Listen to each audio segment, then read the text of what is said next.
Sam Altman, Sundar Pichai, and Jensen Huang are driving the AI revolution. They are shaping the future of technology and business models faster than ever. In this series, 22 real entrepreneurs share the strategies that actually work for them, on the ground, in the market, with receipts. No fluff, no guru speak, just smart founders with useful answers. Let's get into it.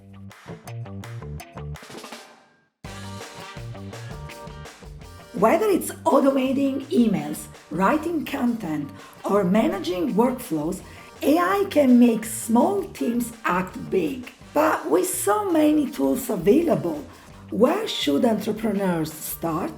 We ask the experts. Unfortunately, a lot of the AI tools aren't that great. They're still in its infancy. If we were to think about it like a kid in its stage, right now AI is probably crawling. Maybe it's not even sitting upright just yet. So in some aspects, it works really well, but in some others, there's a lot of false positives, a lot of the error rate is pretty high. But in businesses right now, I'd recommend the best place to actually use AI is utilizing a big company where their core product uses AI. So what I mean by that, Instagram and Facebook, Meta uses a ton of AI. They have a ton of AI capabilities. Market and use your business there to some degree. Try to find a way to integrate Instagram in, or TikTok has a really great algorithm as well. Microsoft is amazing, by the way. So Microsoft, even as simple as an Excel spreadsheet, you can get a lot done utilizing their AI data systems. There's a company out there called Snowflake that basically takes all of your data and it just safeguards your data in a way. You can try to do different inputs with it, put different algorithms to it, try to find patterns. Everything is done on the cloud, so it's super quick. You don't have to house your own server or anything. So companies like that, I think, are great. Snowflake, Amazon, AWS, and same thing, Google and Microsoft Azure have this too. But if you're not putting everything you do on a cloud yet, or if you're doing a lot of paper stuff for your own servers, now's probably the time to move that away, just because those big companies have some great systems built in to make your life a heck of a lot easier. So to answer your question, go with the big companies that already exist and have a ton of AI capabilities and use their product is probably the best bet right now.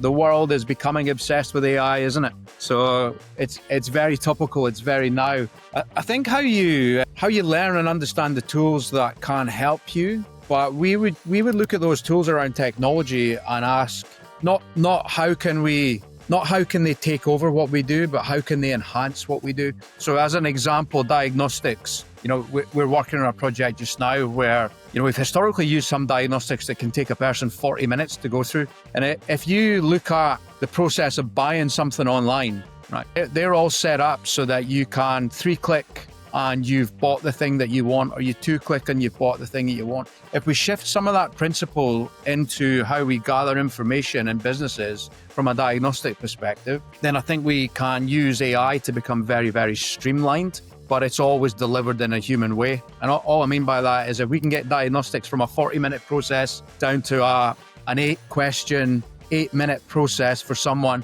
it becomes much less onerous. Therefore, they're much more likely to engage and give you accurate information. So that's some of the stuff that we're working on in the background just now, is how do we use that to enhance process that helps people become more engaged in the process of us working out how to help them. The app Whisperflow changed my life. So I am not the best typer, and my spelling is probably worse than my typing, right? I think so quickly. And there's a program called Whisperflow, and it allows you to hit one key on your keyboard and just start talking. And it types out everything you say and everything you mean. So if I make an error and I say, no, I meant 2020, not 2002, it will automatically correct that. And it has allowed me to interact with the computer, to create things, to dictate emails so much quicker. I grew up in Chicago, and the original Mayor Daley had a quote that he used to tell the reporters: print what I mean, not what I say. And that's what Whisperflow does for me. It types what I mean, not what I say.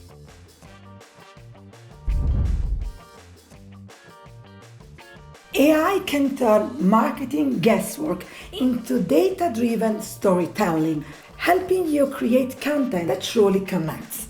But how can entrepreneurs use AI creatively without losing authenticity? We ask the experts. 1.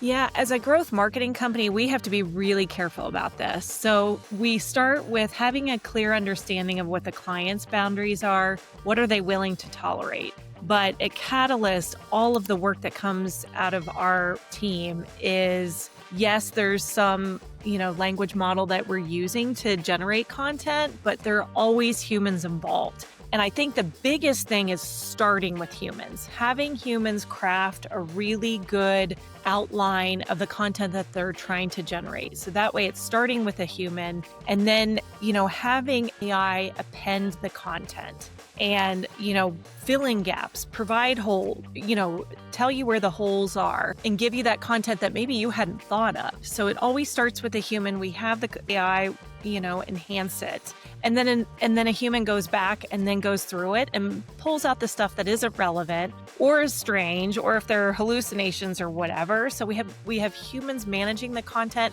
just the way we would have humans managing people. So I would really discourage business owners and other companies to start with AI. I think that's a really dangerous place to really get content. You're just repurposing somebody else's content when you're doing it that way, but starting with, having a unique point of view, starting with a human, then leveraging AI to be able to enhance that content. And one of the ways that I think is really exceptional that AI has been helpful with is making really great, concise content from, let's say it's a blog or it's a white paper or it's a case study. One of the ways that we found it to be really helpful is creating and then leveraging AI to create really concise summaries of the content for something like LinkedIn or Facebook or Twitter or whatever.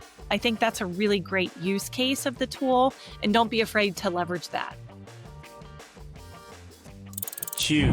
A lot of it has to do with something called prompt engineering. Prompt engineering is the idea of exactly how to talk to the computer in a way that feels that AI can extrapolate exactly what you need to get out of it. Now, there are probably 2,000 on Earth that are experts about it. That's it. There's not like a slew of people who can really spit out great things. And even those experts who we work with quite a bit, they still have a lot of tough times. ChatGPT can do a lot, but also ChatGPT produces what's called AI slop, which is probably everyone. If you're on LinkedIn, you see it all the time.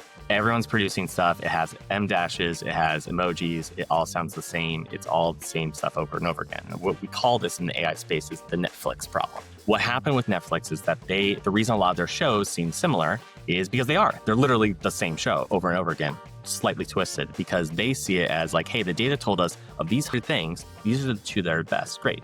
And then then they just focus on those 2, and then they build 100 versions of those. They're like, hey, of those 100 versions of those 2, they're saying these 2 are the best. Now you get into a percentage of a percentage of percentage, and then you're producing the same thing over and over again. So the one thing that I think really helps when it comes to AI is adding your actual own voice. A lot of times I have seen incredible work done in the AI space when you're actually working with it, not like just you do it for me. It doesn't do that. It produces C- D+ work at best. The best thing to do is to just go, I need this small aspect, help me get there. And then the AI works almost like an assistant where it's like helping you along. That's how you should treat it, and that's how you should view it. Everything else in terms of automation, view it as automation, not as replacement. So it's like, hey, I need to make sure that this kind of email sends out to these 4 people, fine. But if you're like, hey, produce the entire email for me, send it out to whoever you want and do all that, you can't be that hands off. And it shows time and time again. So I would say, especially in the AI space, the best way to work with it is to work with it, not just have it do the work for you. 3. Can be overwhelming, and candidly, some of the original ChatGPT, there is a lot of hallucination, and it's not necessarily super high quality. It's getting better, especially with ChatGPT 5, and I have insight into it's going to continue to get better, but I still think you need to take it with a grain of salt. Again, I use it for content creation and creativity. I wouldn't use it for a ton of market analysis or really something that needs to be more in-depth or fact-based yet. It's headed in that that direction. But I would say go ahead and play with it. There are ways to kind of like train the bots to create your own tone and inflection. Again, there's probably lots of trainings out there to teach you. But again, take it all with a grain of salt. You are ultimately in the driver's seat. It's ultimately your brain and your desires and your vision that is driving it forward. So if the output doesn't make sense to you, then it probably is garbage.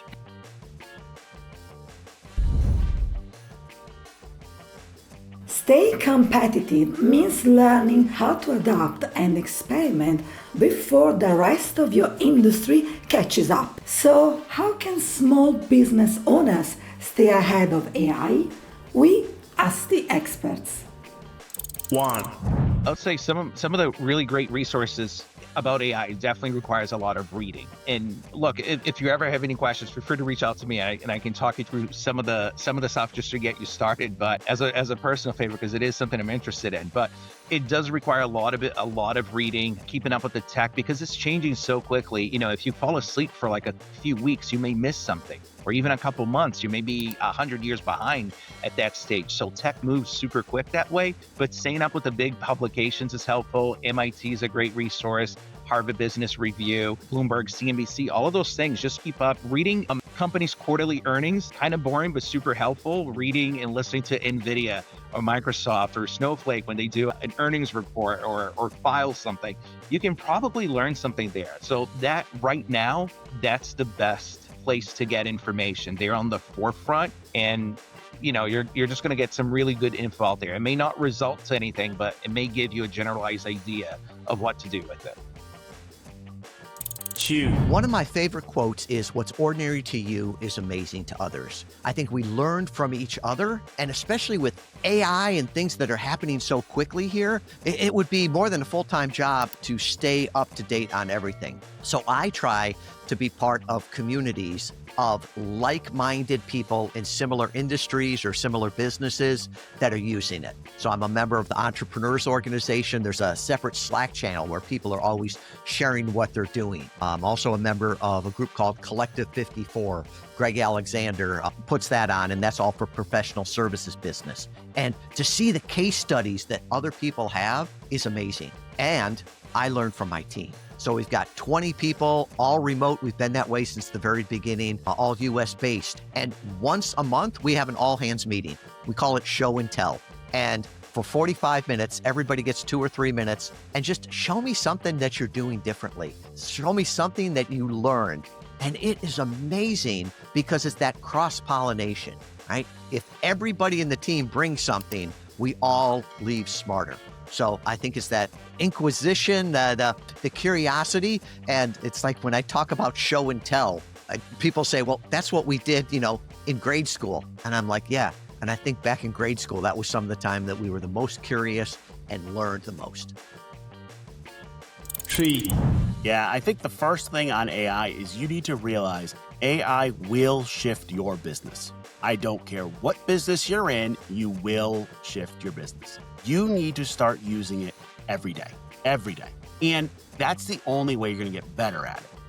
It is probably the largest shift you have going to see in your life. I actually was part of the group. I was working in the .com world in the mid-90s as the internet started, and, got to do some fun stuff there. I actually did a panel with the White House and got a medal for my work on Y2K conversion. The internet was big, but you know what? AI is going to be bigger. So the question becomes, how do you skill up? That might be bringing in people. So for example, we brought in a chief technology officer who is great at the actual tech. Well, my bonus is my background is in how adults learn. Well, how adults learn is how they use to create systems for AI and how it learns. So I'm able to translate it over. I use it for everything. Just this morning, we were working on a marketing strategy and how do we launch a new podcast and how do we look at that in the political lens. I went to AI and asked it. I've now created an AI bot that acts as our chief marketing officer that I go to with strategy and I use every single day. Do I understand how the AI works and the mechanics behind it? Nope, not really. I've got a tech guy that can do that, but I know how to operate it and how to help it help my company. And that's what you need to do. full.